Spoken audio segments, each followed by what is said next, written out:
Hi, I'm Judy Flattery. I'm the president of the Humanist Society of Santa Barbara. And I want to welcome our members and welcome our visitors to our May meeting. You guys, anybody know who Mubarak Bala is? Mubarak Bala? No, this is not our speaker today. This is Mubarak Bala. And I just wanted to bring his situation to your attention. I don't know how many of you know about him. So his situation touches me personally because he is the president of the Humanist Association in Nigeria. And he's a chemical engineer. I'm a chemical engineer. I'm a retired chemical engineer. And so what happened is he made a Facebook post last month, and he was arrested on April 28th, and he was taken to Kano, which is in northern Nigeria, a predominantly Islamic state. And he was, the petition under which he was arrested claimed that he had violated a Cyber Crimes Act and the Penal Code of Kano State around inciting the Muslim community. And he had put in a Facebook post that was interpreted as being critical of Islam and the Prophet. And since then, he hasn't been seen. He does have an attorney. His attorney has been looking for him in all the jails in northern Nigeria. And since then, international human rights forces have been activated, including the Humanist International. Amnesty International got involved this week, and the U.S. Commission on International Religious Freedom, which has expressed its deep concern. He has an attorney. The attorney's been trying to locate him. And as of this past Thursday, there is an international conference call trying to find out where is he, has anyone heard from him. This president of the Humanist Society in Nigeria has not been located. They think they know where he is. His attorney still hasn't been able to meet with him. So, you know, here we are in Santa Barbara, California. I think about my own journey from being a raised Catholic to being a humanist atheist, and the challenge that posed just in kind of coming out to friends and families. How much more difficult could it be if you were in a country, southern part is Christian, northern part tends to be Islamic, and to be able to, you know, to feel free to speak out and try to make a difference in your country when faced with things like potential imprisonment. So anyway, Mubarak Bala is someone who I've just recently learned about that have concerns about. And then I found this quote. When he first told his family that he was an atheist in 2014, his father had him committed to a psychiatric hospital. And when he came out of the hospital, he said this: "To those who have made threats against me, I urge you to reason and learn to tolerate opinions other than yours. Education and free speech cannot be cured, but love for humanity is our panacea. We share the same destiny. All that I have said is in goodwill, that we may all prosper and learn the facts of life." So I wanted to make you all aware of the situation with Mubarak Bala in Nigeria. Well, we don't do it yet, but while she's talking, you don't need to. Let's see. So next, I want to introduce our speaker. So our speaker today is Armin Navabi. Armin Navabi, who is Armin Navabi? Armin Navabi is an author. He's the author of this book, Why There Is No God, 20 Common Arguments for the Existence of God. If you look at the bottom of the screen, you'll recognize Ali Rizvi. Ali spoke to us in April of 2017 when we met at the Faulkner Gallery. I see Paul nodding his head. Remember, those of you who were there, I was there. And in that talk, Ali told us about a new podcast that he had recently started with a couple of other individuals. And Armin was one of those people that has been working with Ali on the podcast ever since then. Armin is an atheist activist and the founder of an online community, a large online community called Atheist Republic. It's international in its scope. Together, Armin and Ali lead the secular jihadists for Muslim enlightenment. And I also put this quote of Armin's that I really liked on the screen. There is no evidence to suggest that God helps people. There is, however, ample evidence that people can help themselves and each other. I like that very much. Armin has asked that he wants this presentation to be interactive. He likes it best when there's yeah, buts and what abouts and vigorous exchange of ideas. So, well, with many speakers, we say, hold your questions to the end, and, you know, he'll address that later. Armin invites people to interrupt and engage with him in the conversation. So with that, I will stop sharing my screen, and Armin, turn it over to you to tell us your story. All right. Hi. Can you guys hear me? Yes. Awesome. Hey, everyone. Okay, I'm new to Zoom meetings, so I'm getting used to this, but seems everything is working. All right. So before we went live, Judy mentioned that maybe it would be a good idea if I shared my story with you guys, but I think like Susanna and Mars are going to be bored because they know my story. So I tried to go through it a little bit quickly. But my story is not just to introduce myself. It actually could give you some context about why I use my story as a way to make some points. So I was born in Iran, in an Islamic environment, but I was exposed to two different kind of sources of influence. My family, my social circles, my parents were extremely liberal, and secular and anti-religious authority. And my schooling was religious.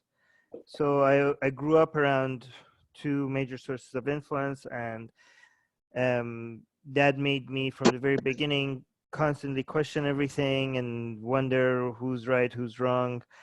And one thing I remember, one of the first things that I remember worrying about from a very early age and getting two completely different answers from different sources was the question of who's going to burn in hell, right? I remember from even going before elementary school, even before going to elementary school, when I learned about hell, it got me really worried that I might end up there. And I remember crying about it. I remember my aunt who used to live with us at that time, telling me that, don't worry, Armin, most people that, people who are going to end up in hell are, rapists, murderers, the worst of the worst people. And you're not going to end up there. It's going to be fine. God loves you, blah, blah, blah. But that was good enough answer for me. But then I remember going to school, and in school they told us a different answer. Again, this is different answers from different sources. They told us actually most people are going to end up in hell. Most Muslims are even going to end up in hell. Non-Muslims are obviously going to go to hell, and they're never going to get out. Most Muslims will go to hell, but they will get out of hell at some point once they pay for all their sins, and they're going to go to heaven after that. But still, they're going to spend thousands of years in hell before they end up graduating to heaven. And apparently then I realized, if I'm a good Muslim, eventually I will get out of hell, because you have to pay for all your sins. You can't just go directly to heaven. You go to hell. But I realized that my parents are never going to get out of hell, because my parents were not praying, not fasting, drinking alcohol, not really true Muslims, just Muslim by name. And I remember imagining my mom burning. I remember actually lighting a match and putting it on my arm just to see how much it hurts. And then, that really hurt. And I tried to imagine that all over my body for 10 minutes and then try to that's impossible. I can't even imagine experiencing that for 10 minutes, let alone a year, let alone 100 years, let alone 10,000 years. Like, how is this even possible for anybody to be able to go through that? You know, as I grew, I tried to argue with my religion teachers that, listen, my dad is a heart surgeon. He's very kind. Where he has patients that he's like does, you know, if they're poor, he does surgery on them for free. Why would he go to hell? And they're like, he's, well, if he doesn't do what he's supposed to do as a Muslim, of course he's going to go to hell. You know, so I kept on arguing, like, okay, how could I get, like, my dad, I tried to convince him to pray and stuff. I really annoyed my parents with this, by the way, because I didn't want them to burn in hell. But like, they're not listening to me. Can I, like, do their prayers for them? In Shia Islam, apparently you could actually, even after your parents, or if somebody's dead, you could pray their missing prayers, and you could do the fasting for Ramadan on days that they didn't fast, to try to, like, get them, you know, for God to forgive them. And like, can I do that? And my religion teacher, I remember, he took a paper out, and he's like, okay, let's calculate how many your parents don't pray at all. So let's see how old they are. Let's say they die by this age. Let's see how many days you have to pray to get all their missing prayers done, how many days you have to fast. And he basically tried to show me that it's impossible. Like, no one person can, like, you have to quit doing everything and just pray all the time. And it's impossible to save your parents from hell. Like, okay, what if I pay other people to do the missing prayers? And like, okay, you have to make this much money. Let's say I have to pay them this much. It was so ridiculous. I'm hearing myself right now. Okay, good. But at some, like, this obsession over, like, getting, I couldn't understand why other people weren't worried about avoiding hell.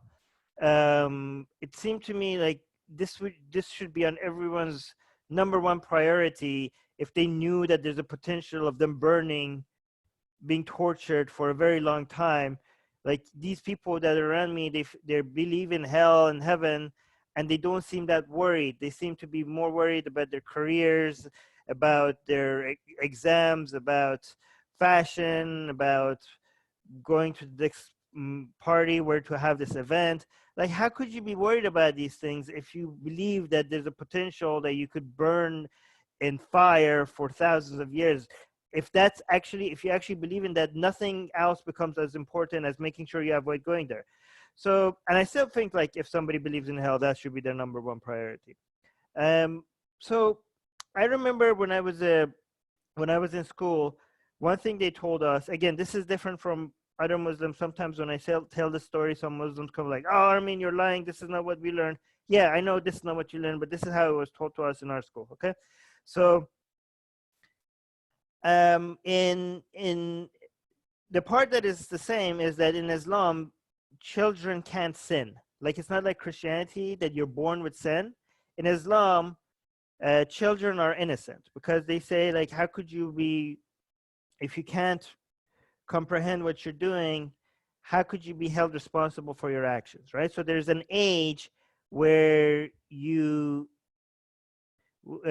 start, like, God, there's two angels, one of them that writes your sins, one of them writes your good deeds, but they don't have anything on their record until you hit the age of reason. And what they told us is the age of reason for men, for boys, is 15, and for girls is 9. So that means that as a boy, there's no sin for me before age 15, right? There's nothing I could do, like, anything I do, there's no good deeds recorded, and there's no sins recorded for me as well. So another thing is that we learned is that suicide is a sin in Islam, okay? So if you commit suicide, you go to hell. But then I thought, well, if there's no sin before age 15, suicide cannot be a sin if I commit suicide before age 15, because there's no sin before age 15. Even though it's a sin, not if I do it before age 15. So I thought that, why wouldn't I just kill myself? Like, where would you go if you die and you have no sin recorded? There's only two places you could go, hell or heaven. If you have no sins recorded, you must end up in heaven. So I just wanted to make sure that I got this right. I went to my religion teacher and I asked him, like, listen, why wouldn't I just kill myself to make sure that I go to heaven? And my religion teacher told me, like, well, because, you know, you didn't earn heaven. Like, they said that heaven, there's different layers of heaven. There's the best part, and there's the lowest part. If you die as a child, you get the lowest part of heaven. Children go, like the best part of heaven apparently is for martyrs. The lowest part of heaven is that for people who just died because they died as children. I thought to myself, I don't give a shit which part of heaven I go to. I just don't want to burn. Okay, so and I thought this is such an obvious loophole. Like I think like I found a loophole in the system. Like I got a get out of jail free card. And like, Armin, why? how old were you when you had that conversation with your teacher? I think it was 13 or 14. So I was getting quite close to 15. So I was like, this is the window of opportunity that I have to take to make sure I don't burn. I thought it would be very dumb. Like, why aren't people doing this? Like, oh, what? But if you could be a good Muslim and you could go to a better, like, you could be. Why would you do this to yourself? You could just be a good Muslim. Like, why would I gamble that? Like, that seems like the dumbest gamble of all time. Yeah, I might be a good Muslim. I might be a bad Muslim. I might become an atheist. Why stick around to see what will happen when I could get guaranteed heaven?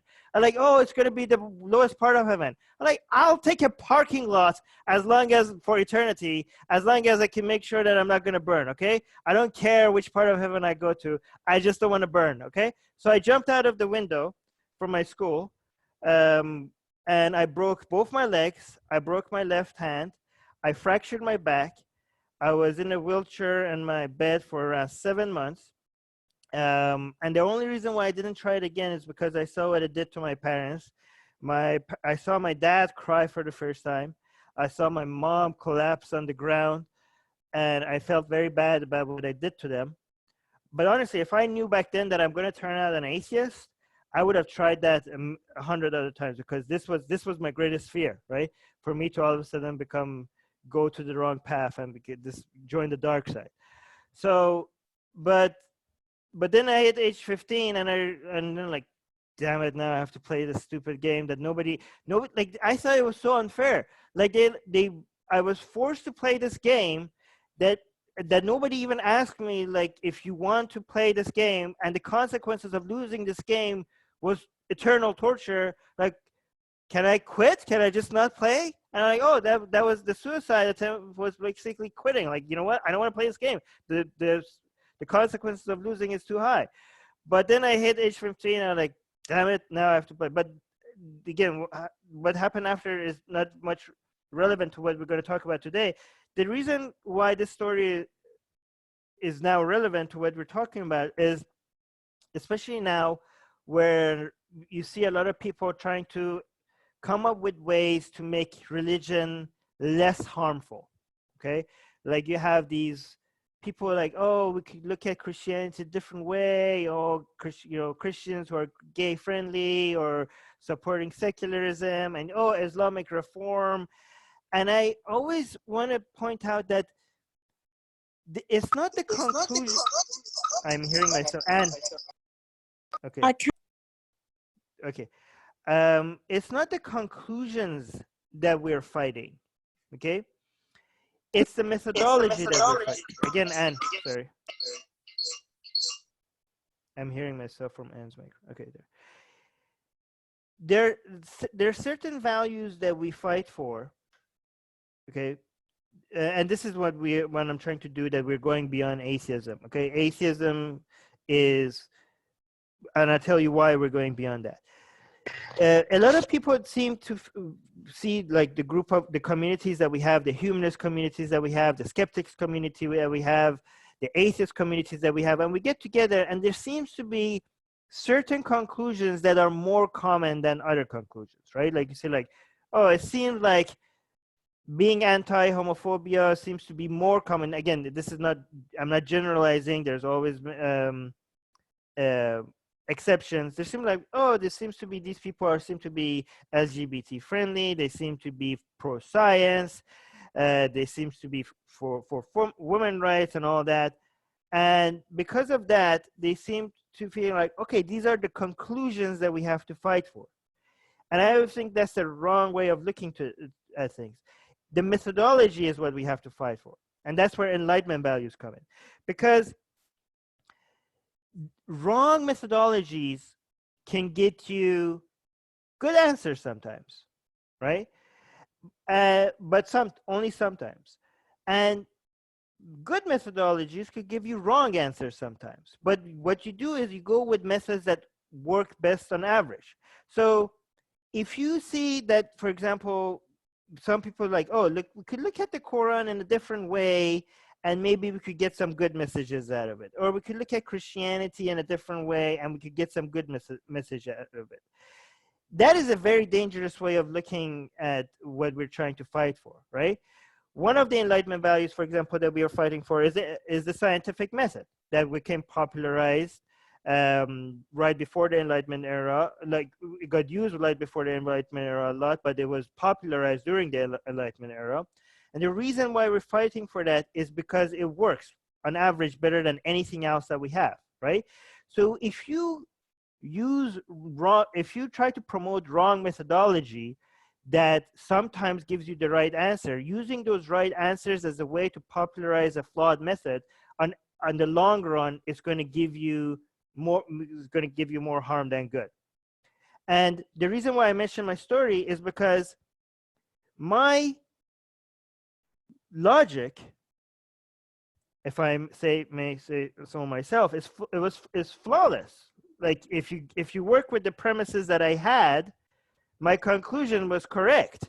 Even to this day, I think my conclusion was correct. I don't know why other Muslims around me weren't coming up with the same conclusions, but given the premises that I had, applying the correct logic to it, my conclusion was what I did was the best answer to the premises I had. Look, I still think if dying before age 15 made heaven guaranteed to me, jumping out of the window was the most logical thing to do. So the logic wasn't flawed, the premises was flawed, right? And this is what's dangerous about appealing to faith or revelation, because if you start with flawed premises, even if you apply perfect logic to the flawed premises, you're going to get dangerous answers, right? And this is the problem with religion. So some people are like, oh, we could still believe in God and Muhammad and the Quran, but maybe if we tweak it and make them think a different way, they could come to the right conclusions. If you get flawed premises and you're coming up with good conclusions, you have to apply flawed logic. There's no way to start with flawed premises and apply solid logic and get to good answers. So what you're doing is, to get to right conclusions, you're also encouraging flawed logic. So now you accepted flawed premises, and now you're also encouraging, like, oh, this verse that tells you to beat your wife, it actually is telling, like, yeah, it's actually telling you to tickle your wife. Like, what the hell? I can see what it's saying. Like, it's black and white. You have to, like, keep twisting every goddamn verse and every goddamn hadith for you to get different messages out of it, and keep trying. Like, it would have been so much easier for us to just promote the right methodology. Like, one example, and this is what I did, right? So I wasn't, people like, oh, it's indoctrination, and oh, it's not the Islam itself, it's the environment and bad teachers. No, it was me. I took the premises to this logical conclusion. So do the fundamentalists. The fundamentalists are the most logical people in Islam. All the moderates and all the liberals and all they are the ones that are not being logical about what the premises of their ideology actually means. One example I give is, imagine if you have a doctor who arrives at this village, and she notices that there's a disease that is spreading in this village, and she comes up with a medicine that cures this disease, but she needs resources to be able to make more of it. So she's charging for the medicine, but nobody's buying it. So let's say she comes up with a story and says that, listen, on my way to this village, there was these fairies in the forest, and they told me that this is a potion that will cure your illness. And all of a sudden, this story makes people line up and buy her medicine, and she cures this disease and wipes out the disease, right? And people are like, okay, well, I mean, you just contradicted yourself. You gave a story that shows that sometimes maybe lying to people could actually help them, right? But let's say that after she leaves, okay, so she popularized this idea that there's these forest fairies that are giving potion, right? So now we have a story, that this narrative that other people could work with. What happens after she leaves, there's other people that show up and say like, listen, I also talked to the forest fairies, and they told me that this makes you stronger, and it's just water, right? And then the other people come up and like, now they're selling like harmful drugs that makes people addicts. And they say like, oh, I also talked to the forest fairies, and they're telling you to, you know, take this, and it's actually cheaper. And now you're poisoning people, right? So what I'm saying is that sometimes lies give you high return on investment in the short run and make you seem like an excuse for why you should lie to people. But if she had took the time to actually educate people and maybe showed them why this medicine works, the return on investment might have been seemed lower in the short run. But in the long run, it's always better to show people how, you know, how to detect bullshit, how to see what is true, what is not true. You know, the return on investment on that. I saw somebody raise their hand. Maybe you want to, Paul? Is it Paul? Oh no, someone else. Okay. But does that make sense? Yeah, okay. So I want to tell you a different story about, so this was like promoting, again, this is not about telling people what is good and what is bad. This is about giving people the tools, the equipment they need to see what is good and what is bad. And this is one of the Enlightenment values that we need to promote, okay? And the reason why I say these are the values that we need to promote, again, as an atheist community, why are we going beyond atheism? Because a lot of people come to us, to atheist communities, and they tell us, okay, then if not God, then what? And you're like, I don't know, you need to figure that out on your own. This is what I usually, what we used to tell people, because I always found it weird, why are they asking us to give them something? Because I always felt like as an atheist activist, it seems like what we were doing is it's kind of like, let's say for example you have an insurance company, and then your house burns down, and then you go to the insurance company and you tell them, and you realize that, oh, they're not going to pay you, this was a fraud, okay, this insurance company was fake. And then you see your friend looking for insurance, and you see that he's about to buy insurance from the same company. And you go to your friend, you're like, don't get insurance from this company, it's a fraud, don't let them con you. And imagine if your friend comes to you and be like, okay, then you give me insurance. And you're like, what are you talking about? I'm not an insurance company. I just know that this is fraud. You go find insurance somewhere else. I don't have insurance. They're like, no, you're telling me this is fraud, you give me insurance. I'm like, no, that doesn't make any sense. You have to go, I'm telling you this is fraud, now you go figure out what insurance works for you best. So I also like atheist activism was about us telling people like, this is fraud. And then people are like, okay, then give me a guide to life. And we're like, I don't have a guide to life for you. You have to go find that out your own. I don't know what works for you, right? But I guess when it comes to humanist organizations, they are maybe the people that come and feel like, yeah, but like, okay, well, wait, let me show you some options, right? So the atheist activists are the people that tell you like, okay, this is a fraud. The humanist organization are like, well, we're the insurance company here, we have some alternatives for you, right? So the role of the humanist communities is to look at what works, and what works is, I mean, we have so much data for it. I mean, the first time we had like an Enlightenment movement, they had to come up with some bullshit reasons for why these values work, like, oh, rights ordained by God, or I don't know, like God-given rights, or natural, you know, it's something in nature, like all that horseshit and stuff like that. Rights are not like, there's nothing natural, there's nothing within the fabrics of the universe that makes that these rights come from.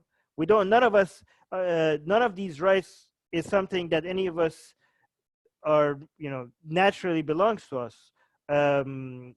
Nature doesn't give a shit about our rights. These are rights that we fought and took, and you know, these are something that is man-made, but just because it's man-made doesn't mean it's a bad idea. These are good ideas, but now with many years of history, instead of telling people that this is nature's gift to us, we realize we have data to show why these values work, why these values are superior to other values, right? Like Enlightenment values, we're talking about the scientific method, we're talking about free speech, we're talking about due process, we're talking about separations of church and state, we're talking about holding governments accountable to the people. We have a list of these values, right? But we have a lot of data to know, and one good book to show you, to go through a lot of data is this one, Enlightenment Now by Steven Pinker, right? So, you have, so we don't have to, some great thinkers in the 1800s managed to popularize these ideas. And now with all, we can see the nations that adopted them, they progress faster than the ones that didn't. And it doesn't matter where it is. It doesn't matter if it's in the West. It doesn't matter if it's in the East. It could be like, you can see the difference between South Korea and North Korea. The difference is light and day. You can see the difference from space. So sorry, night and day, not light and day. That doesn't make sense. But one other value that is now keeps being under attack right now. Again, so now another idea that is constantly under attack. Before I mention it, I'm going to tell you another story. Back in Iran again. I remember when I was becoming, like during my teenage life, I was a full-on atheist. I remember telling my, at first I went through a very religious phase after age 15. But then when I became an atheist, I remember telling my parents that I'm an atheist now. Their first reaction was like, oh, thank God. Because they were so tired of having a religious police in their home. At first they thought this is great progress, but then they realized that this could actually be a disaster, because just like I couldn't keep my mouth shut when I was religious, I couldn't keep my mouth shut when I was an atheist as well. But that was extremely dangerous in Iran. So that's, but I wouldn't do that now if I was there. But as a teenager, you're rebellious, you feel like invincible, you feel brave, and that's how some activists get themselves killed in these countries. But I remember at one point, so here's an interesting thing that people might not realize. Back then, at least, or even now, it was very dangerous to be anti-Islam, but it was even more dangerous to be anti the supreme leader, right? So it shows their priorities, right? So saying something against Khamenei, now people are more daring compared to back then. This was more than 15 years ago. But back then it took a lot of balls to be able to speak against Khamenei, right? So I remember finding this letter by this Iranian writer who lived outside of Iran, an open letter criticizing Khamenei. And I was reading it and I was like, I could not believe somebody wrote this letter. Like, even though he was outside of Iran and wasn't taking any risk, I still couldn't believe that somebody just wrote that letter. And I was feeling like, I was scared that this is actually on my screen right now. I was like, what the hell? Somebody could see it from the corner of my window from outside. Like, oh my God, this is so dangerous. And I printed it because I was feeling like the fact that that letter exists made me, I don't know, I got an adrenaline rush, right? And I printed it and I was holding the letter as if I'm like, when I was holding the paper, I felt like I'm doing something very daring. And then I put the letter in my school bag. And I just went outside for just a few minutes and I just walked with it. And then I came running back home. I took the letter out and turned it in so many pieces. I tried to flush it down the toilet. It wouldn't flush. I took it back out, smaller pieces, and flush it again. But just going outside with that letter, I would just remember my heart just pumping. It was so scary to just be like, when I was with that letter outside, I was feeling like, oh my God, if anybody knows that I have this letter in my bag, I would die. Like, this is so, I'm getting away with this and they don't know. They don't know I have this letter in my bag. I just feeling that I'm doing something that I'm not supposed to do.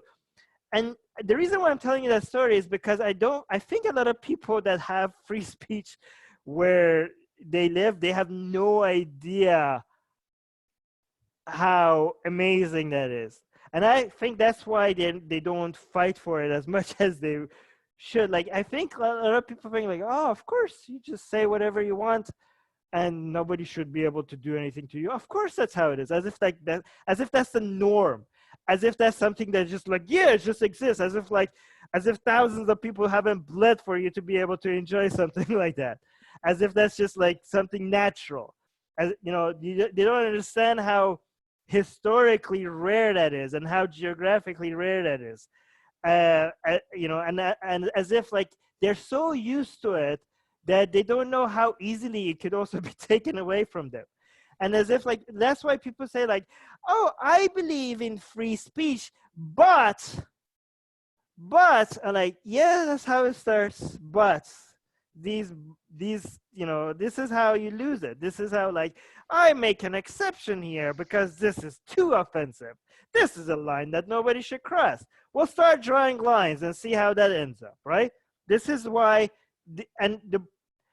among all the Enlightenment values, the reason why this one is the most important one and needs the most defending is two reasons. One is because it's the one that is people take for granted the most and don't defend it as much as they should, and they just keep losing it. You know, and also it's the one that every single other one of those values depend on, right? So you have the list of values that really make societies better, superior to others, and work better and take higher number of people out of misery.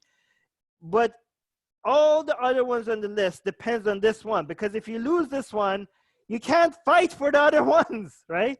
You can't fight for all the other ones if you lose this one, right?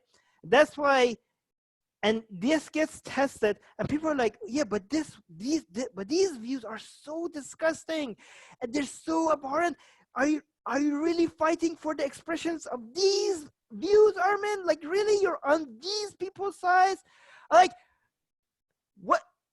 Really, you think like do you really think we would need free speech laws if we were only fighting for speech that is good? Like, think how about how useless would free speech laws would be if it was only for the views that are okay? Would you even need a law for that? Would you even need the law for defending speech that we agree with? We already agree with it. Who's going to stop them? You only need free speech for the views that we find abhorrent and disgusting. And that's when it gets tested. That when people say stupid shit or disgusting shit, that's when you need to go, you know, it's basically the same as human rights. You're not defending human rights if you're only defending the rights of the humans that you like. You're only on the side of human rights when you're also defending the human rights of ISIS, right? If you say like, oh, I defend human rights, but these are ISIS people, they don't deserve due process, they don't deserve a lawyer, fuck them, burn them alive. Okay, you don't deserve you're not supporting human rights unless you're supporting the human rights of the worst people. Same thing with free speech. You're not on the side of free speech unless you're fighting for the worst possible speech. The worst possible speech, if you're not defending that, you're not on the side of free speech. You're not fighting for Enlightenment values. And again, this is something that keeps getting attacked from every side. Islam is fighting it, Christianity is fighting it, right-wing people are fighting it, left-wing people are fighting it. It's the most important value, and it has the least number of people defending it. And even some people who pretend that they're defending it, they're only defending it because they're being oppressed. They won't defend it for other people. Like, like right now, a lot of people think like, oh yeah, these woke leftist people are not defending free speech. Right-wing people are defending free speech. No, I mean, I go to the far right corners of the internet as well. They openly admit that this free speech stuff is just a train that you get on to get to power, and then you get off of it as soon as you get to the position that you want, right? They, like, you think that, oh, these woke people that want everything censored, they're bad. The right-wing people, if they were in power, they would be shooting people in the street when they disagree with them, right? So they, like, sometimes we lose perspective because the left-wing woke culture, we think like they're the worst. We forget that throughout most history there was the far right people that were anti-free speech. But again, it's from every side. And from every side, Muslims will start defending, for example, free speech when they're the minority and they're being oppressed. So like, oh, free speech, free speech. And then when they're in power, like, no, fuck free speech, right? So left-wing people, right-wing people, Christians. And again, this is why when people are, the only people that are on the side of protecting free speech are the people who are defending the speech of people that are attacking them. I defend the people that tell me that the right for people to say that I, as an ex-Muslim atheist, should be put to death. Okay? I defend their right to say that. If somebody wants to shut them up, I will go out and protect their right to say why I should be killed. Okay? And those are the only people that are on the right of free speech, the people that will say stuff like that. I went and interviewed Nazis, and I'm not talking about not people that are like, oh, this person is so racist, oh, they're a Nazi. No, I'm talking about people that actually call themselves Nazis. I was like, let's see what you have to say. And we could like open, like, they were so ridiculous that I didn't even have to critique them. They were like, you just give them a rope to hang themselves with. But I got into so much trouble because people are like, oh, Armin is sitting with Nazis. It's very interesting because I talked to a Muslim who was telling me why wife beating is okay, why having sex with children is okay, why gay people should be killed, and why I should be killed. He was arguing with this on YouTube, and I put it on YouTube, and people were like, wow, that was so enlightening. Armin, thank you for this interview. These are some disgusting views. Thank you for showing us. Thank you for giving, but YouTube, it didn't get any strikes. YouTube was like, yeah, that's fine. But then I sat down with Nazis and I talked to them, and they said nothing about, they said some really stupid shit, but they didn't say anything violent, at least not in that discussion. It didn't take 5 minutes for YouTube to take it down. And, as much as people hate me, most of the people that hate me didn't tell me, like, why, Armin, why are you giving a platform to this Muslim for saying this stupid shit? They didn't say that to me, but they told me that about the Nazis. Like, okay, if you have a problem with these Nazis speaking, then why didn't you have a problem with that Muslim saying even worse shit? Like, I don't, like, no, it's just people have these sacred cows that just shouldn't be touched, right? And again, when people tell you this shouldn't be said, again, this is how you fight for Enlightenment values. Sometimes I say things just because people draw a line and tell me, you don't cross this line. I like, okay, now I have to cross this line because you just drew a line, right? This is, a lot of Muslims come and say, like, why do you have a Draw Muhammad Day contest? Like, why is that? Like, why do you do that? Whose ideas can you change with that? Oh, just sit down and have an intellectual conversation with us. Why are you insulting us? Do you just like poking at people? Do you just like abusing their beliefs? And then this is the example they give. They say, like, okay, Armin, imagine if, like, I came and draw cartoons of your mother, something that, naked cartoons of your mother and just passed it around or something like that. Do you think that's the right thing to do? You love your mother. And for us, Muhammad is like even much higher than how much we love our mother. So I understand that you don't like Muhammad. I understand that you don't like Islam, but this is a person that we love. You insulting it, you're just abusing a whole bunch of people's feelings. Why would you do that? Like, that's a very good question. But let's make your analogy a little bit more realistic, okay? Imagine if my mother was a very powerful politician, okay? And now you're drawing cartoons because you don't like some of my mom's policies and you're trying to use art to critique my mom. And now my mom sees these cartoons and she's like, we're passing a law that nobody can make fun of me. All right, in that situation, I think we should all start drawing my mom. everybody, like, what the hell? Like, you don't get to pass a law like that, right? So the reason why we draw Muhammad is because you guys say we shouldn't, all right? And we need to, when you draw a red line, we need to show how futile it is for you to draw that red line. And that's why we draw, that's why we cross it. I'm not doing it to upset you. You're upset, you know, you don't have to look at the cartoons. You're choosing to look at it. I'm not forcing you to, I'm not shoving it in your face.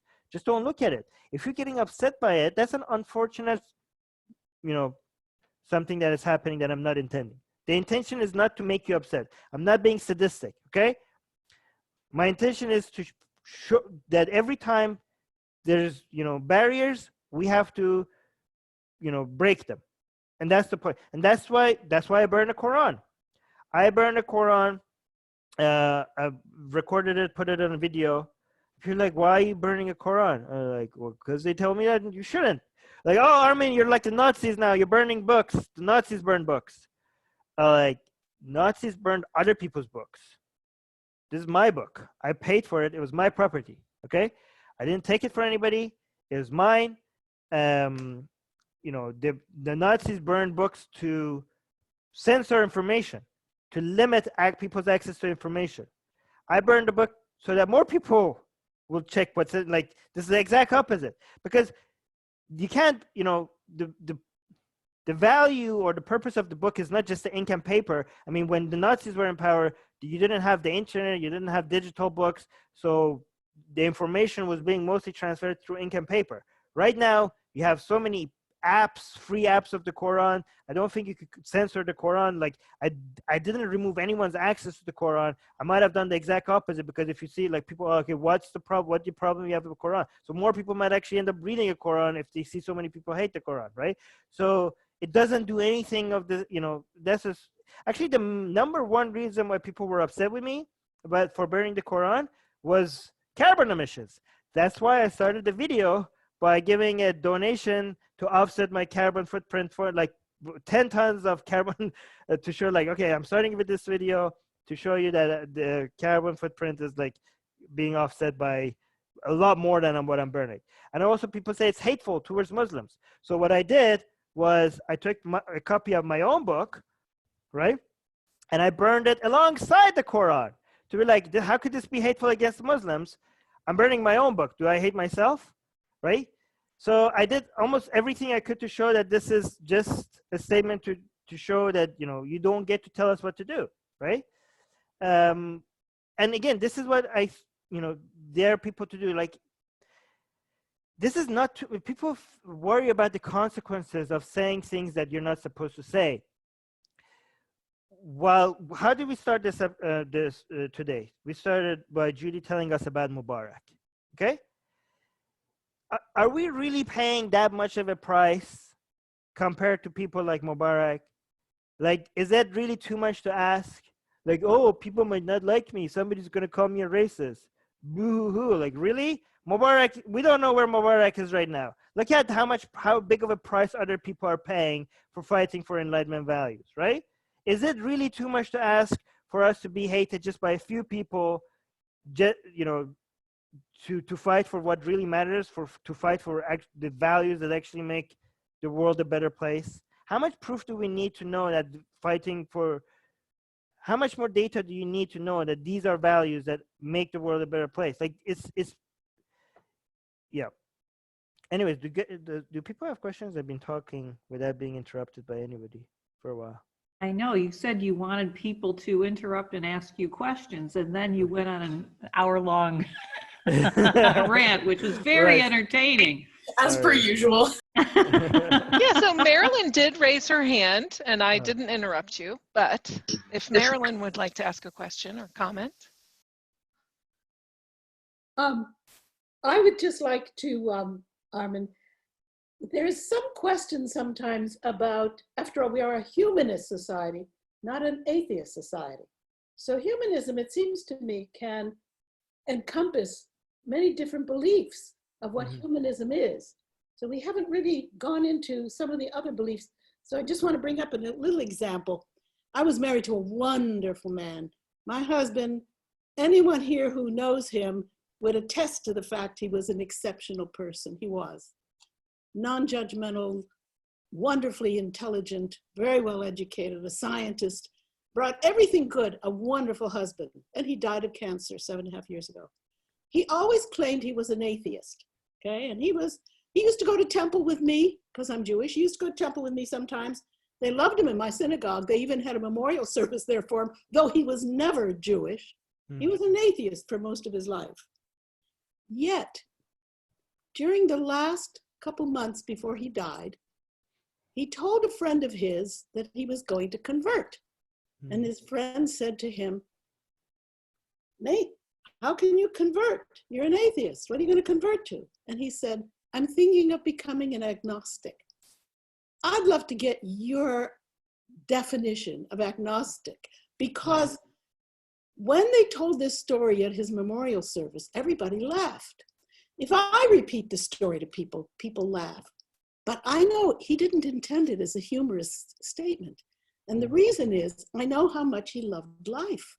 So even though I'm sure he did not believe there's a God somewhere, he's hoping, I think he was hoping, because he loved life so much. He loved everything about life. He was a singer. We started an opera company together. I mean, he was everything. And I think he hated to leave life. So he was hoping there might be something else. Right. So I'd love your opinion about that. And I'll lower my hand. Well, I mean, I hope I don't offend you in any ways, but the unfortunate thing about the universe is that it doesn't really care about what we hope for. And another thing is that religion. So when my mom died, a lot of people are like, Armin, aren't you sad that you're not going to see your mom again? I was like, no, I'm actually very happy because the afterlife, it's not like the universe cares about what I want. Like, once you want to believe in an afterlife so you can see your mom, as if me believing in an afterlife will just make an afterlife true. So what I want really doesn't matter. But even if it did matter, afterlife comes with a hell. It doesn't just come with a heaven. So I was very happy to know my mom was not being tortured by a sadistic God somewhere right now. I was very happy that she's just dead rather than being tortured, because almost every religion, every ideology that introduced afterlife to us, based on all of them, she would be burning right now. Okay? There's none of, well, the most common ones. I know some people are shaking their head. The new modern, I'm not talking about the new modern ones.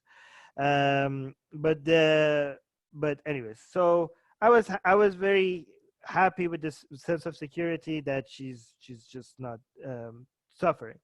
Another thing in regards to atheism and agnostic, I'm an agnostic atheist towards a deistic God. Atheism and agnosticism are not mutually exclusive. There are some definitions of God. So the biblical God and the Islamic God, they're so self-contradictory that you could be a Gnostic atheist towards them. You could be like, okay, this God is not real.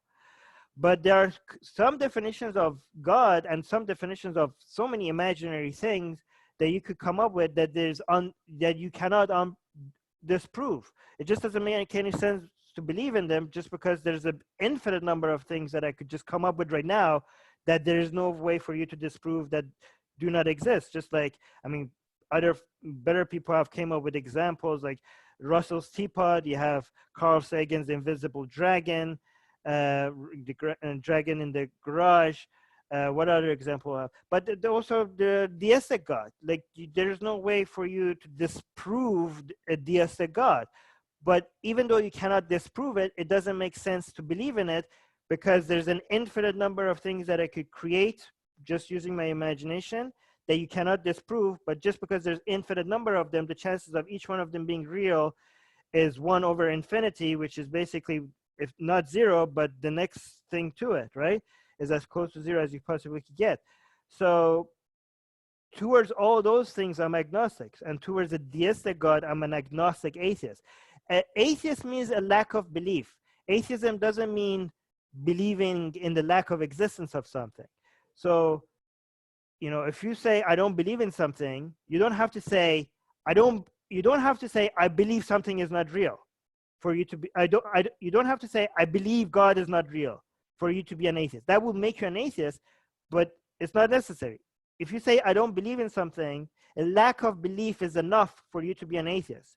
So that's the difference between a Gnostic atheist and an agnostic atheist. A Gnostic atheist will claim that there is no God. An agnostic atheist is saying, I lack belief in a God because there's no evidence for it. I'm not saying there is no God. I just lack a belief in a God.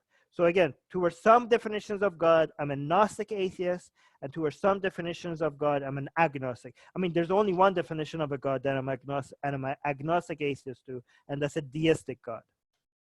Does that make sense? Yeah. Armin, I just want to make a correction. The Jewish religion does not have a hell. Yeah, I said to the religions that have a hell, to all religions that offer a hell, my mom would be in their hell right now. But, and also the Jewish religion, at the very end, they were starting to flirt with the idea of hell, but most of the history of the Jewish religion didn't have a hell, and the idea of hell didn't make it into their scripture, but it did make it into some of their texts because of their influence of Zoroastrians and other people around them. It was getting popularized at the end, but yeah, it didn't make it into the Torah or the Old Testament or whatever you call it. Paul is saying something, but he's muted. Armin, I have a question. Oh. Okay, Mars. When Then after Mars, Paul. When you're talking about the importance of spreading Enlightenment values, I'm entirely with you there that those values have to take center stage moving into the future. But since religion has a lot of staying power, a lot of people these days think there are values from freedom, from gay rights to women's rights are all somehow sometimes tied to religion. And I think there's a huge mix-up because if you look at the holy books, there's no real justification for any of those values, but people tie their identities to them. I mean, we see that here in the United States, for example, when people say like, we are a Christian nation, these are Christian values. No, these are not. But it doesn't seem, it's very, very hard to convince people through argument how to divest them from the religion itself. Because I think that these liberalized versions were used as vehicles to spread them, but they didn't come from it. So how do you make the argument to people saying like, look, your values come from modernity, they're from the Enlightenment, they're not from your religions? Right. So first of all, like when you see Muslims or Christians or any other religious people believe in these Enlightenment values that we believe in as well, they never got it from their religion. They first accepted as superior values after they try to somehow tie it to their religion. If you refuse to let them to tie it to their religion, you're not going to take those Enlightenment, they're not going to backpedal on their Enlightenment values. They're already convinced that these are superior values, right? Yeah. So if you try to get between them and tying it to their religion, you might refuse them the comfort of my religion agrees with this, but that's not a huge cost. Because people are like, oh, Armin, if you tell Muslims that their Islam is violent, they're gonna go jihadi on your ass. I'm like, no, they're not. Okay, the Muslims who are moderate and peaceful and liberal, they're convinced that this is a better way to live. They're not like robots that you just put a Quran in their brain and just gonna follow it with that. No, they already know that this is a better way to live. They just want the comfort of keeping their religion and make him feel like this is not contradicting their religion. And we don't owe them that comfort. Refuse them to give them that comfort is not going to make them, like, it's not like Muslims like, oh, I don't want to beat my wife. I really don't, but I have to. I just have to because the Quran says. No, Muslims that don't beat their wife, they're just not going to beat their wife. They don't want to beat their wife. They know that this is fucked up shit, and they're not going to do it, okay? So, they're not going to do it. You don't have to be worried about that. And all you have to, here's the thing. We already have, people keep looking at the example of Christian, what happened in the Christian world and the Enlightenment, they're like the Protestant movement, and then you have the Enlightenment movement. You know, if you look at the Protestant movement, it didn't achieve much in de-radicalizing people. Okay, people are like, oh, the Protestant movement, this is why Christians became less Christian. No, it wasn't. They were even more radical in some very certain examples compared to the Catholics. It was the Enlightenment movement, which was an anti-religious movement that made de-radicalize a lot of Christians, right? So you don't have to reinterpret the Bible or the Quran to make a lot of religious people, like, you don't have to wait for all out atheism. Like, a lot of people are like, oh, Armin, you're saying like no reform, only attack religion, so is atheism or nothing else? No, I'm saying even people who stay religious but they are de-radicalized, that's a byproduct of attacking religion head on. That's not a byproduct of reforming religion. The reforming of religion is done by de-radicalized people who want to keep their religion. It's something that comes after de-radicalization. It's not, de-radicalization is not a conclusion of reform. So why would I fight for reform when every time in history you look at it, the full-on attack on religion gave you the people that became more liberal and, you know, more mellow and all that. Does that make sense? Okay, Paul, can somebody unmute Paul? Okay, Paul. Okay, yes, I had a couple of points. It seems as though your main criticism of religion started with the idea of hell, the idea of condemning people to eternal suffering, and of course that may be true of Islam, and it may be true of most of Christianity. But there are a lot of religions, like say Buddhism, that don't have a place for a hell in them, and there's a whole movement among liberal Christians called universalism, in which they've knocked out the idea of hell, and so that I think that. In fact, there was even a film a while back, maybe somebody could name it, about some minister who stopped believing in hell and he got kicked out of his congregation. Wasn't there a film about that? Anybody have an answer for that? I know what you're talking about, but I can't remember the name. Okay, good. Well, okay. But so one of the things that I think came along with Enlightenment is simply the idea, or at least I think it's the idea, this is not from a universalism, that if you're dead, when you die, you cease to exist. And there is no experience of non-existence. Okay, In other words, there is nothing to experience. How many people here? There's no proof. What? I think you mean there's no proof of non-existence. There's no these things are not provable, but how many people here have had major surgery where you had a general anesthetic? How much of that do you remember? None of it. None. Your brain was turned off. You remember none of it. There was no experience to remember.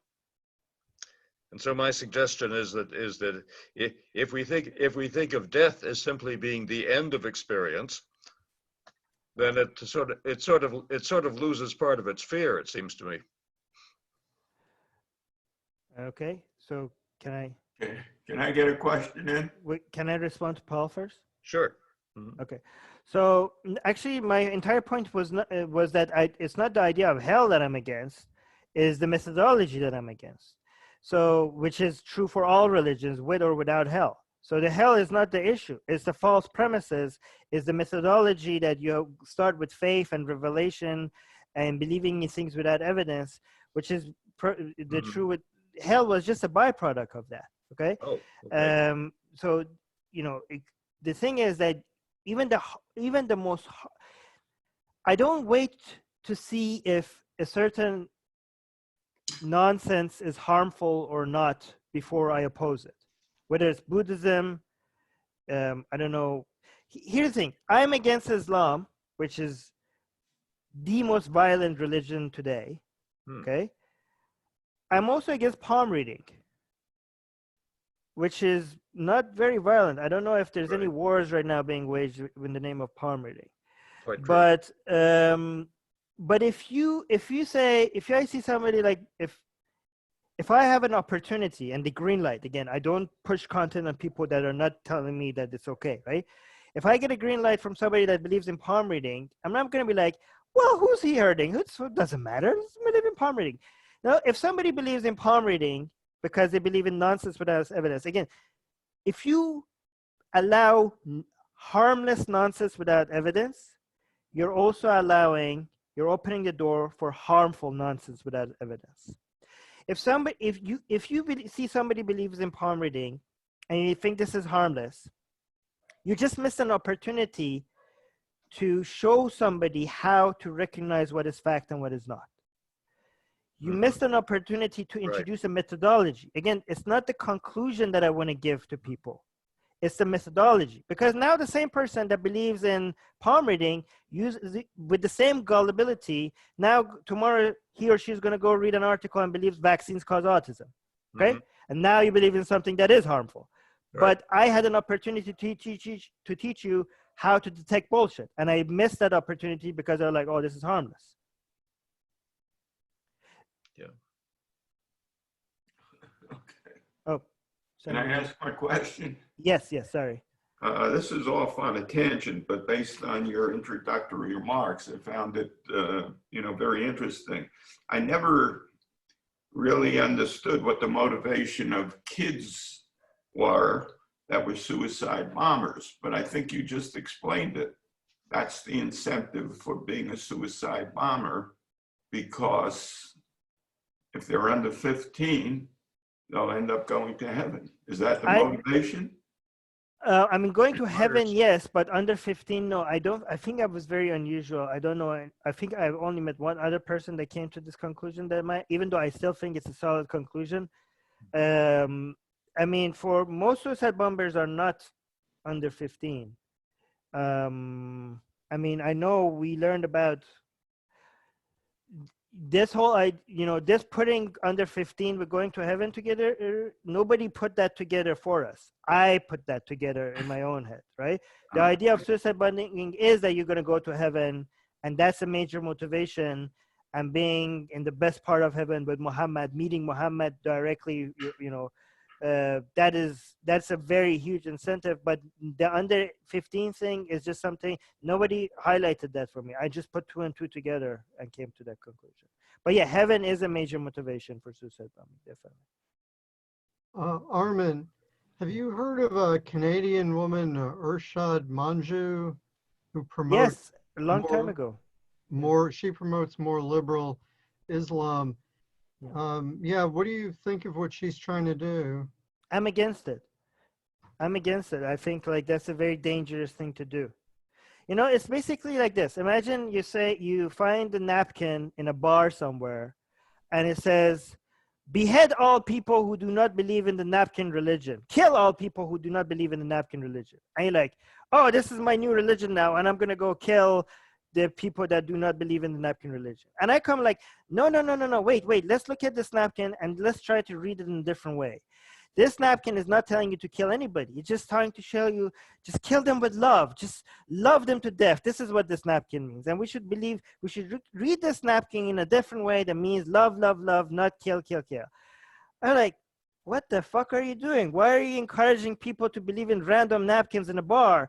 Like, is this really what we're doing? Like, just tell people not to believe in the napkin religion. I mean, that's easier. It makes more sense. You're not lying to people. Like, think about how much difficult and it's not helpful because you're actually promoting believing in random stuff. You're promoting a bad methodology. It's better. See, even if you don't see the Bible and the Quran, they have a lot of bad teachings, right? But even the parts that you don't have to reinterpret that is actually good teaching. For example, the example I often use, again, I know Marcia and Susanna are going to be bored by this because I say it a million times, but let's say, like, for example, in the Quran, there is, both in the Quran and the Hadith in Islam, it tells you to take care of orphans. Take care of orphans. I mean, that is hard to see that as a bad teaching. That's a good teaching in the Quran. And I think, like, actually, that makes the Quran more dangerous, because the few good answers that you get from a bad methodology is used as a way to legitimize the bad methodology. And now what the reformers are doing, they're trying to do that even more. They're trying to be like, look, we could read the Quran in a different way. We could look at this way. Oh, this verse. I mean, you have verses in the Quran. These are feminists that are promoting a book that says that clearly says that you could take slave women as in war, in the war for Allah, you can capture slave women and they're yours. You possess them now. It's right there, and tells you, it's a book that tells you that you can have child brides, and a book that tells you that, it doesn't tell you that you can beat your wife. It tells you that you should beat your wife. It's not a suggestion. It tells you that it's very clear, like it's black and white. It says like, hey, if it doesn't even tell you that if your wife is disobedient, okay? It tells you if you fear disobedience. Sure, so she might not even be disobedient, but you're just like, oh my God, I'm fearing disobedience here. Then there's 3 steps that you have to take. First, you don't talk to her. That's the punishment. Then you kick her out of your bed. You're like, go sleep somewhere else. And if neither of those 2 works, then you start beating her. And this is a command. It's not like maybe beat her. No, you beat her. This is a command from God. It's like so obvious. Like it's so there. And these are feminists that are defending this book. Like, no, you have to hit her with a toothbrush, not like with your hand. It doesn't say it in the Quran though. Like, what the hell are you guys really arguing for this book? Imagine if I did that with Mein Kampf. Okay, like, hey, let's like not throw out the baby out with the bathwater. Like, why are you let's not throw away Nazism. Let's do reform Nazism. Yeah, okay. So maybe like we could read Mein Kampf. Maybe the Aryan is not like a race. Maybe he's talking Aryan is something we could all be, like this is the inner Aryan. Everybody could be an Aryan. Black people could be Aryans. Jews can be Aryans. It's just about tapping into being the best of you, what you can be. It's not racism at all. Let's just try to read Mein Kampf. Like, who would support that? Like, no, this is horseshit. This is a horrible book. Like, we should be all against it. Would we do, if you did that about any other book that has as much violent and bigoted and sexist comment in it as the Quran, nobody would be like in form of reforming it. People are like, what are you talking about? It's only the stamp of religion that makes people like all of a sudden be like, oh, maybe like, no, like these people, there's too many people that are like this. We can't offend people. Let's change it. This is the defense this is the privilege that religion gets over other ideologies. But somebody We have another question. Yeah. Okay. Anything else? Any other questions? Okay, Paul. Yeah, I notice you're reading Pinker, of course. I am too at this point. And you remember one of the things he says, I think it's in the chapter on reason, is that what really guides people's belief system is not logic or evidence. It's how well it will stack them up with the people they're among. That they want to be accepted by their reference group as people who can either punish them or just simply ostracize them and leave them nowhere. And so they tend to make sure they're very unlikely. You seem to have been an exception, but most people are very unlikely to say something that is going to get them socially rejected. Yeah, that's why we lead by example, to make it, to normalize it. So that's why when we speak Norms, against yes. authority, we make it public so people could see, and then we provide a community so they don't just have to abandon a community. They could just jump from one community to another community. Very good. They don't feel so lonely about it. Yeah. By the way, talking about with regards to Steven Pinker, we had Steven Pinker on our show, Secular Jihadist, and I changed his mind on something live on air. So go check that out. Great. Any other questions? By the way, Phil? Hey, Armin. I have a question about humanism. It seems like religion is very successful at bringing people together. and getting sort of everybody on the same page for teaching deal. whatever they're going to teach. And I wonder if humanism and secular humanism can be as successful without having such a core drawing people together. I think that's one of our challenges going forward. Do you have any thoughts on how we could operate, say, as a secular humanistic movement? Yeah, I think what the problem with humanists, atheist skeptics are that they think that the logical aspect of things is enough, even though humans are such emotional creatures. They're like, oh, why can't people just be smarter and just be educated? Like, well, good luck waiting for that. And they just ignore how emotional, like, I mean, you're just gonna have to wait forever if you're just waiting for that, right? The problem with the Enlightenment movement is that it doesn't have good cheerleaders, because most of the people that support Enlightenment values, they just rely on, like, look, this shit works. Like, what do you want me to do? Like, I just show you why it works.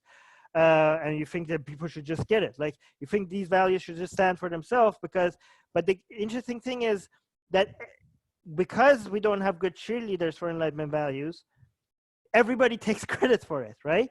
So, you know, you can see that right-wingers come and take credit for Enlightenment values, and they say, like, Western values, even though, I mean, they work everywhere, and they try to turn it into something nationalist rather than something that belongs to the whole globe. And, you know, I don't like calling Enlightenment values Western values, because Enlightenment values is one of the Western values that grew in West, but it could go anywhere, because there are many other values that came out of the West. Nazism is a Western value. Communism is a Western value because it came from Marx, right? So if you call it Enlightenment values, it's easier to promote it in countries that are not Western, right? Because it's like they don't see it as an, you know, something that is being imported rather than something that could be just grew from within. I mean, look at Japan, look at South Korea. They adopted Enlightenment values. They're not Western countries, and look how much greater they're doing compared to the countries that are not. And so, and you look at left wingers, they just hopped on, like, not, again, this is not all right wingers, not all left wingers. I'm talking about the fringe, loud minority on each one of these groups, right? The woke part of the left wingers, they just jumped on the, you know, you look at the great movements that came out of the Enlightenment is the gay rights movements, trans rights movements, anti-bigotry, women rights. They just now hijack these movements and turn it on its head, and instead of actually for rights, they're asking for privileges, and it's just completely in contradiction for what these movements stood for and all the things that they achieved. And they're like, what the, like, they try to claim credit for values that they now completely are against, right?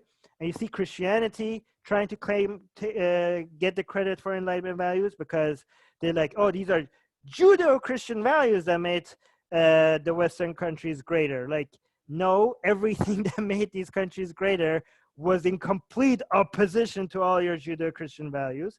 So that's horseshit. And now Muslims are getting all on that bandwagon with the whole reform thing, and like, oh, Muhammad was a feminist from the very get-go. Like, no, you guys, you're late to the party, but nice try. But the reason why all these people are trying to take credit for the achievements of Enlightenment values is because the Enlightenment values achieved a lot, and everybody is like, hey, it was us, it was us, it was us. And the people that are not doing the fair job at showing, like, no, it was us, are the people that stand for the Enlightenment values. And you need to do that by not just, like, you know, graphs and data. You need to make saints out of the Voltaire or the greatest scientists. You need to, like, make them into heroes. You need to be like, tell their stories, you know. You need, you know, arts and poetry and music, and but, you know, but not cringy way, but you have to figure out how to do it in a way that sells, right? You need to make people feel like they're cool if they know who Rousseau is, you know. Like, I don't know how to do that, but somebody needs to do that. You need to, you know, again, stories is the most important things, you know. You can't just tell people, like, these are the numbers. You have to tell the stories of the people that are responsible. You have to tell me, like, you know why you have clean water? This is the person that you have to thank. You know why you're not dying from disease? This is the person that gave you this vaccine. You know why women are not dying through childbirth? These are the people. Don't thank God, thank these people. This is why you're not dying in childbirth. Do you know why you get to say whatever the fuck you want to say comes out of your mouth and nobody can come and arrest you? These are the people that you have to thank, okay? If you tell it in the form of stories, and the people want to be grateful to something. We're like, okay, you want to be grateful? Here are the people. And like, okay, now this is something emotionally I can relate to. Like, oh, thank you, so-and-so person that gave us, this. I think that, I don't know how to do that, but I think this is the line of thinking that we need to start tapping. I think you've just given groups like this an idea of information that they could provide to each other and help disseminate that. That's nice. Thank you. I'm grateful for you, Armin. Thank you. Thank you. That was wonderful. That was fantastic. No, really great. Armin, thank you so Armin. much. And I gotta tell you, Armin, it's where Armin is.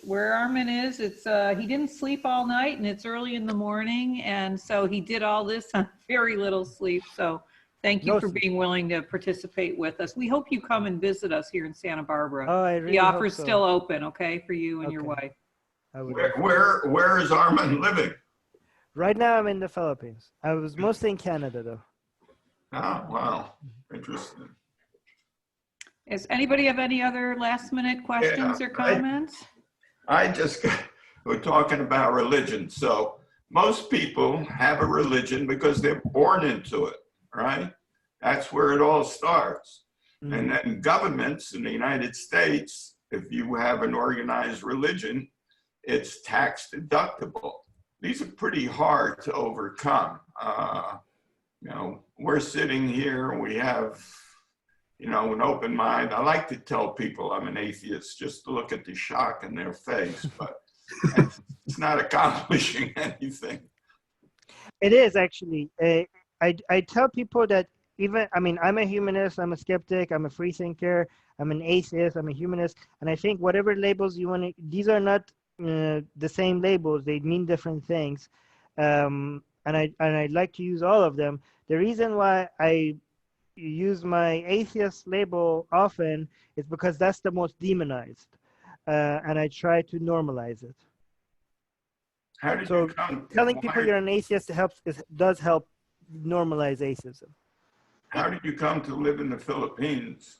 I just recently moved here. There's many reasons. Just like, I don't know, it's not that interesting. I'm just curious. I do want to say, it is important to say you're an atheist. If Suzanne Spillman is watching now, she and I have a friend where we live, and she became aware of the fact we said we belong to the Humanist Society and we're atheists. And she was shocked. You're such nice people. So there is a value in yourself out there, and we've had conversations with her, and she knows that we do volunteer work. She knows that we're out there in the community, and she still kind of scratches her head. How can someone who does not believe in God be a nice person? So it is worth putting it out there and letting people know, and then they realize that we aren't demons. Yeah, all of these labels have their purpose, and we need them all. It's not like one is better than, like, I do use my other labels when it's right. The humanist label is very important. The skeptic label is very important, and they all have their own purposes. But the atheist label is useful for normalization and fighting demonization of people who don't believe in God. The humanist label is very important to create an environment where people are coming up with solutions. It's not just like not just a rejection of bad ideas, but also a place to come up with we know what's not a good idea, but what is a good idea then, right? So they all have their own purpose. Yeah. Armin, this is interesting that you're in the Philippines. I've spent a lot of time there, and it's a very religious country. Yeah. Do you speak out there about atheism, and what sort of response do you get there? Oh yeah, there's a big atheist movement in Philippines. I mean, the most religious countries have the fastest growing atheist communities. The less religious a country is, the less people feel a need to have atheist communities. And actually, Atheist Republic has a lot of consulates in many different cities around the world, and where we create offline communities for people to meet each other. And our largest atheist community is in Manila, Philippines. So it's a big movement here. There's a lot of need for it. I mean, it's very interesting because it's one of the most religious Christian countries in the world. So we grow a lot in Islamic countries, but again, because there's a need for it, but again, they have to deal with the need, but also the fear of, people attacking them. So I think Philippines has both the benefit of people feeling the need and also the benefit of not being scared of anybody killing them. So that's why I think it's the fastest growing atheist community that we, in the world. Okay. Thank you, Armin. I thought that was a fantastic presentation. Thank you. That's nice to hear. Thank We you. really loved having you, Armin. Thank you so much, everybody. I want to remind you that, this is the way you clap, okay? This is the way you clap on Zoom. All right. All right. So you got to hear full standing ovation. Oh, yeah. I see people in the the chat as well. Some people are typing nice messages.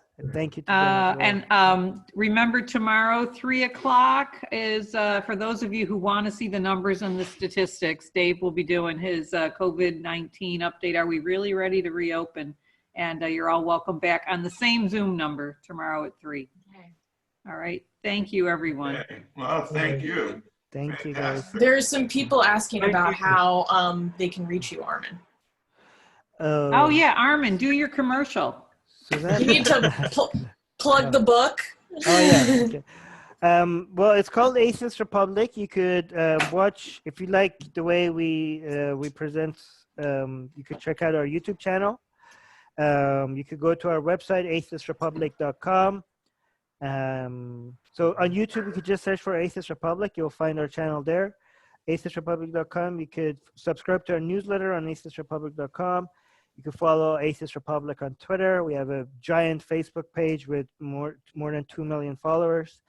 The podcast that I do is called Secular Jihadist with Ali Rizvi. A lot of you know Ali Rizvi, so check out Secular Jihadist. Yeah, so what else? Patrons, they can be patrons. Yeah, they can be patrons if they want to. That would be great. Also, if you're interested in learning more about the case of Mubarak Bala that Judy mentioned at the top of the hour, Armin and I recently had a discussion with the humanist activist Dr. Leo Igwe, who is extremely involved in the case of Mubarak. And he talked a lot about the issues that humanists and atheists are facing in Nigeria, as well as his passion for ending the persecution of people accused of witchcraft. Yeah. So if you're interested in that, just Google like Atheist Republic, Nigerian atheist in jail, #free Mubarak Bala. And it's on YouTube. Susanna is my co-host on Atheist Republic, and honestly, we're doing a lot more important stuff ever since she joined.